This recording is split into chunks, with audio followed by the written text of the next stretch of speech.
So handa na ba kayo sa mahirap na trabaho? Ready na ba kayo?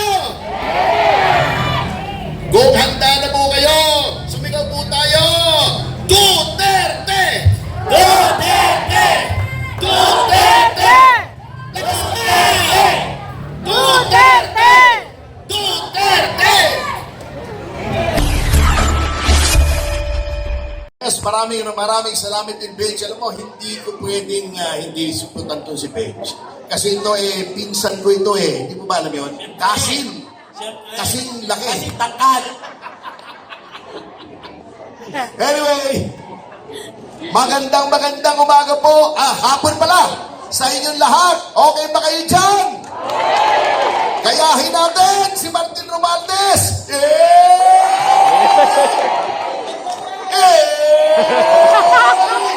Yun lang ang gagayahin natin ni Martin. Huwag yung maleta, ha? Pwede namang maleta kung pabiyahe, pero walang lamang basura. Alam nyo, ako po ay nagagalak na makapunta rito at kasama ko yung aking mga kapatid sa pakikibaka. Siyempre, si General Garcia, General Pocky, si Jonat, lahat nitong mga ito, hindi ko nang iisa-isahin. Siyempre, ating Pangulo, sapagkat, alam niyo po, mahirap po ngayong lumaban sa gobyerno, mahirap maging lehitimong oposisyon kesa po noon. Bakit? Noon po, pagkas-oposisyon kayo, siyempre nagbabagkusan kayo, nagbabalitaktakan kayo, nagdidebate kayo, ganun talaga ang tinatawag na democratic space. Demokrasya, kanya-kanyang opinyon. Ngayon po, ibang klase. Pinakukulong kayo pag hindi gusto ang inyong sinasabi katulad ng ginawa kay General Pockis. Marami po sa amin dito, ewan ko si Jonathan, ewan ko si Kapitan, kung may kaso na, sino bang may kaso rito, ha? Lahat tayo. Lahat yata, kami may kaso rito. Ako, ka-absuelto lang sa akin ng libel, ni Risa Ontiveros. Kita nyo kung gaano ka-ipokrita yung babaeng yan. Noong 2022, naghain siya ng panukalang batas para ma-repeal o mapawalang bisa yung batas ng libel. Dahil sabi niya, ginagamit daw sa data laban sa legitimate dissent o yung disagreement. Pero, nung nasa kayo siya sa sinabi ko, dinimanda ako, libel. Kita nyo, grabe. Ganyan po, kapek-pek. At ang fake-fake ni Risa Ontiveros, grabe. Ang fake-fake, peke ha, baka kung ano ninig nyo dyan. Papatikos na naman tayo ng Gabriela. Ang fake-fake ni Risa Ontiveros. Talagang maraming peke, maraming ipokrito sa mga kaalyado ng administrasyon. Yang Gabriela, may sinabi lang si Bong Suntay, galing na galit. Imagination ng pero yung mga ginagahasa ng NPA, yung mga ginagahasa ng Kabataan Party List, yung mga kakababaihang ginagawang sex slaves ng mga commander sa bundok, wala silang imig. Kaya Sara Ilago, ang fake-fake mo rin! Woo! Ang fake-fake ninyo!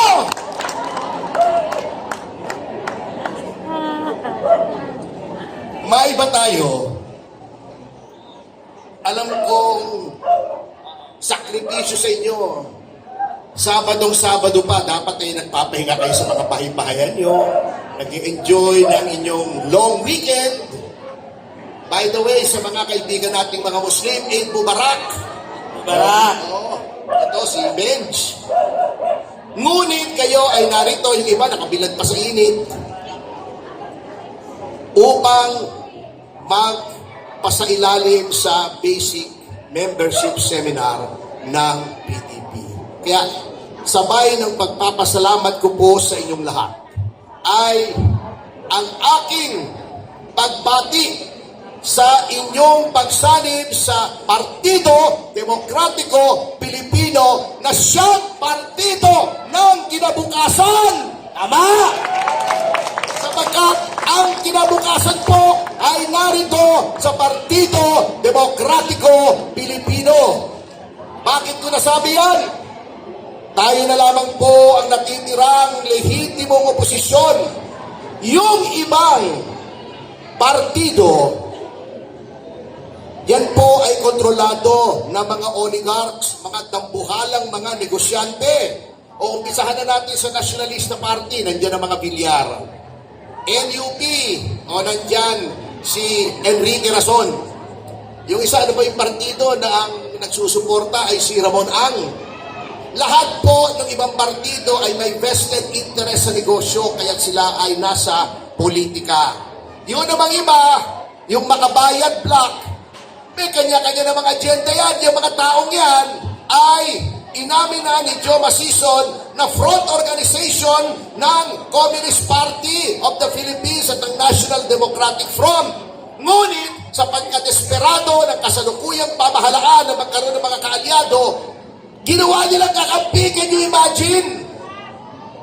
Kung gaano katindi ang walang prinsipyo nitong kasalukuyang administrasyon na lahat ng kalaban ng gobyerno, lahat ng kalaban ng Estado, mga pumapatay ng mga pulis, pumapatay ng mga sundalo, mga kalaban ni na General Garcia, ni na General Pocis, gustong patumbahin ang gobyerno sa pamamagitan ng dahas upang maglagay ng Marxist, Leninist, Maoist government.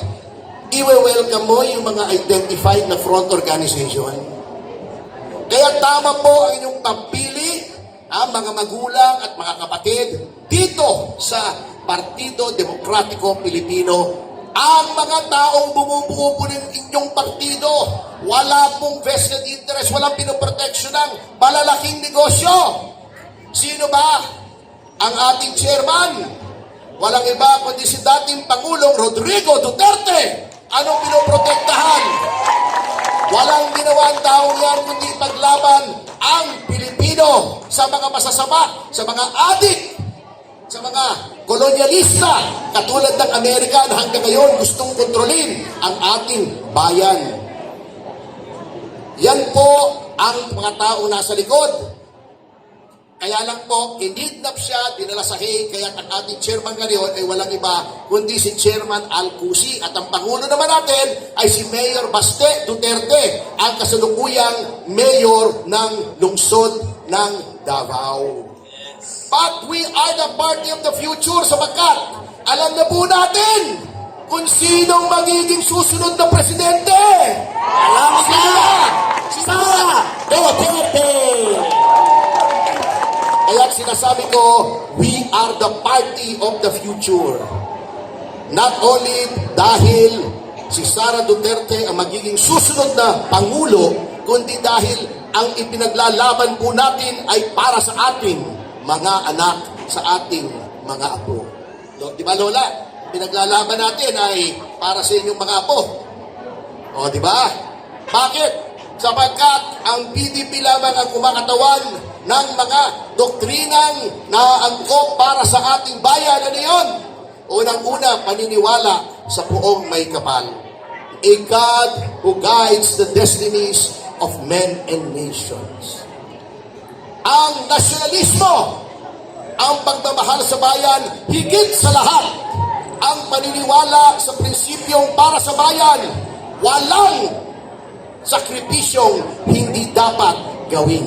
Katulad ng sakripisyong ginagawa ni General Pocis, pagkadating galing sa ibayong dagat, pinusasan kagad. Pero siya ba ay natinag? Hindi! Tira pa rin ang tira! Sabagkat, sabi nga po nila, for the country, no sacrifice is too great. Walang pagmamahal pa na dadaig sa pagmamahal sa bayan. Meron din tayong participatory democracy. Demokrasya natin, sinasangguni po natin ang taong bayan. Hindi ang nasusunod ay gusto ng mga leader kundi kung anong gusto ng taong bayan. Kaya nga po, napansin nyo, hanggang ngayon, umpisa nung kanyang termino, hanggang bumaba siya, hanggang ngayon, si Pangulong Duterte pa rin ang pinakamataas na approval rating. Yes. Bakit? Dahil tinitignan niya kung anong nararapat para sa tao. Yan po Ang hindi ginagawa ng kasalukuyang administrasyon, puro pangsarili, puro sa kanilang interes, puro maleta, puro kontraktor, puro kupit sa gobyerno. Tama! Bago, pag nag-explain sa atin may krisis, ayaw pang aminin may krisis, hindi ba krisis yung 60 pesos mahigit ang dolyar? Hindi ba krisis? Mahigit sa 100 piso ang diesel? Bago wala daw krisis pag tinanong mo, Mr. President, anong gagawin po natin?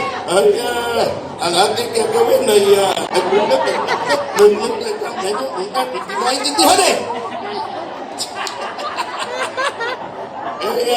Ang gagawin natin, ito ay, itong gagawin natin, ayusin natin yan, at anong gagawin natin?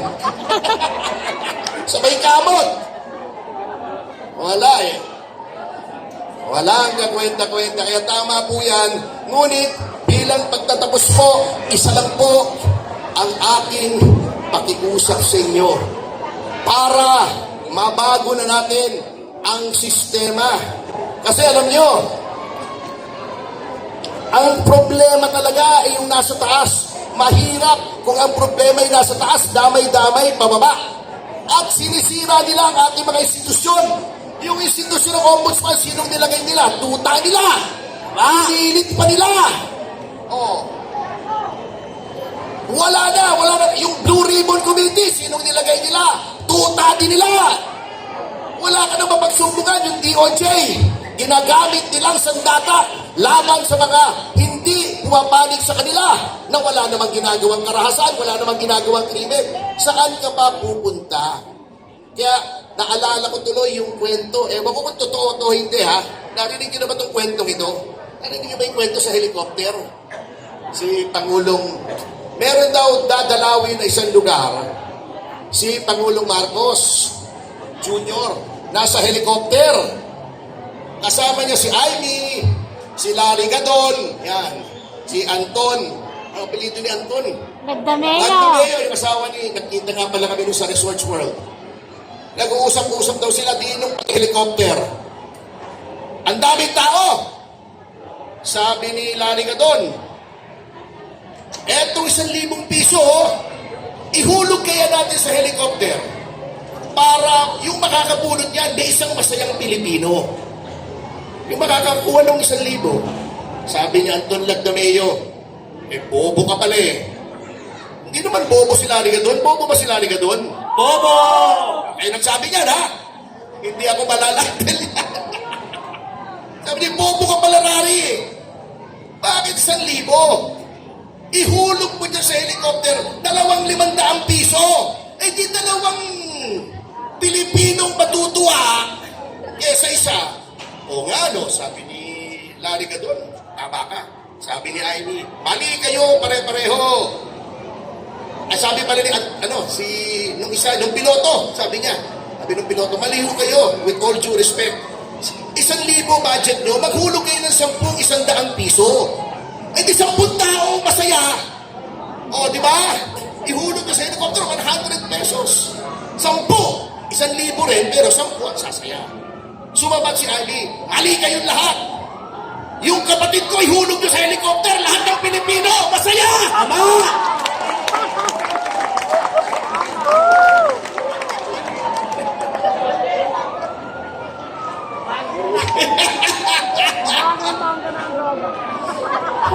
Ina-arresto na yata tayo. Ambulansya. Ambulansya. Kala ko, yan ang pulis eh. Isasa na kami ni General Pogis. Talagang matindi ito si bilib talaga ako dito si General Pogis. Pero nyo, si General Pogis, pinasok, pero nilabas ulit.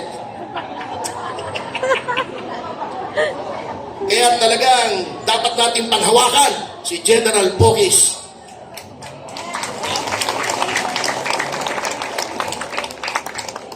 Ang apila ko lang po sa inyo bago ako matapos.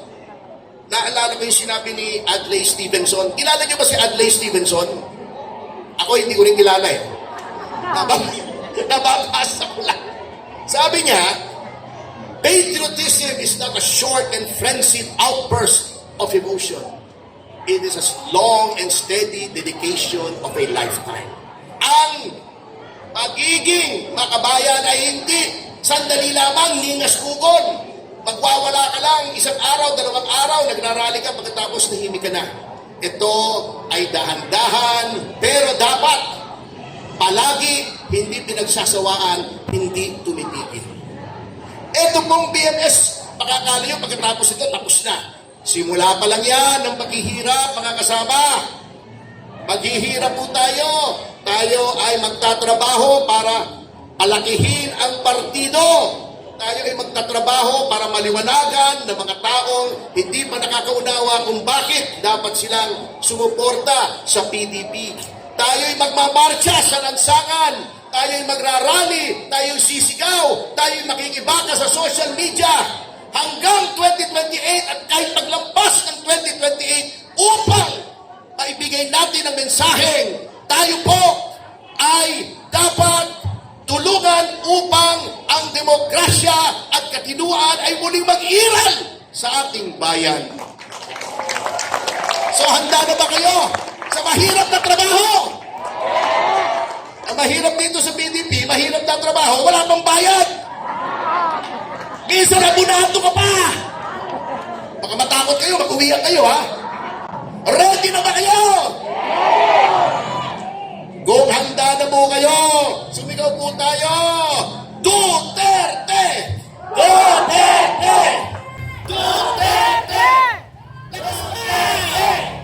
Duterte! Duterte! Yan, naniniwala na akong handa na kayo. Sa partido, sa mga general na nandito, mabuhay po tayo at kasihan nawa tayo ng Panginoong Diyos. Maraming salamat. Maraming salamat po, Atty. Ferdinand Topacio. Hindi niya po tayo binigo kahit na birthday ng kanyang asawa. Ngayon naman na Benz, teka lang. Tanungin naman natin kung pwede ba natin gawing senador si Atty. Topacio. Pwede po ba? Pwede natin siyang dalhin sa Senate? Makikita po yan sa 2028 malamang. Kayo ang uhusga. yes! Okay, Tiulo. Ayaw nga akong palabasin, nagduda pa, kaya pinasama sa akin yung anak ko.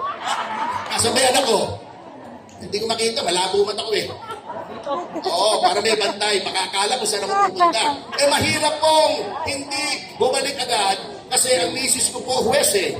May contempt powers. So, mga kasama, mamaya-maya po, pasensyahan nyo na ako. Ako'y mauuna na, kailangan alas 7. Nagluto ang aking misis at kailangan kainin natin yon. Yes! Pero, again, ako'y naliligayahan na makapiling kayo, mga kasama. Maraming salamat.